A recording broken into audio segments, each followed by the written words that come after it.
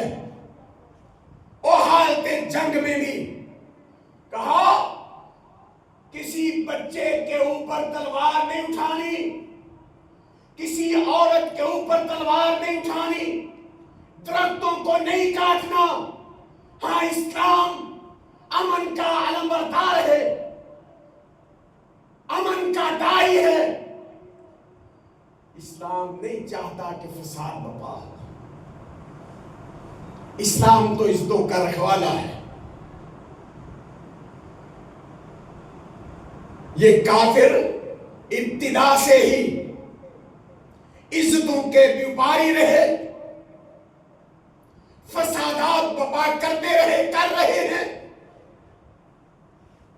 اور ان کا علاج، ان فسادیوں کا علاج اللہ رب العزت نے جہاد میں رکھا ہے۔ یہاں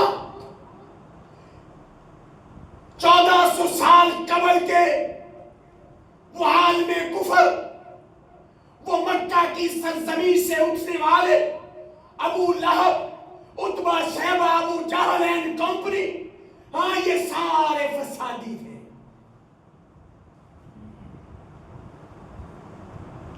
اور اسلام کے متبعین، وفا شعار، جانباز، امن و امان کے داعی تھے کہ نہیں بھائی، کسی کی بھی عزت کو پامال نہیں کرنی، کسی کا مال ناجائز نہیں چھیننا۔ میں محمد صلی اللہ علیہ وسلم تمہیں اس بات کی تعلیم دے رہا ہوں، درس ہے، انصر اخاک ظالما او مظلوما، اپنے ظالم بھائی کی بھی مدد کرنی ہے، مظلوم کی بھی مدد کرنی ہے۔ ظالم کی بھی مدد کرنی ہے، مظلوم کی بھی مدد کرنی ہے۔ صحابہ حیران و ششدر ہیں کہ اللہ کے حبیب، مظلوم کی مدد تو سمجھ میں آتی ہے کہ اس پہ ظلم کیا جا رہا ہے، اس کا ساتھ دیا جائے، اس کے کندھے کے ساتھ کندھا ملایا جائے، اس کی پشت کو مضبوط کیا جائے کہ مظلوم ہے۔ ظالم کی مدد کیسے کرنی ہے؟ وہ تو پہلے ہی ظلم کر رہا ہے۔ فرمایا ہاں، ظالم کو ظلم سے روکنا ہے، ظالم کو ظلم سے روکنا، یہ اس کی مدد ہے۔ آؤ آج اہل پاکستان وہ ظالم کو ظلم سے روک رہے ہیں کہ انصر اخاک ظالما او مظلوما، ظالم کو ظلم سے روکنا ہے، مظلوم کے ساتھ بھی کھڑا ہونا ہے۔ دیکھ نہیں رہے کہ دنیا کا سب سے بڑا ظالم، بدماش اور دہشت گرد امریکہ، اسرائیل اور اس کے حواری، کہ جو پوری دنیا میں فساد برپا کرنے میں سب سے آگے ہیں، آج ان کو روک کون رہا ہے؟ پاکستان۔ مبارک ہو تمہیں بھائی۔ ہاں، کل پوری دنیا کی نظروں میں تم دہشت گرد تھے، آج پوری دنیا میں امن کا کوئی داعی ہے، امن کا علم سر بلند کرنے والا ہے۔ اپنے نہیں، بیگانے کے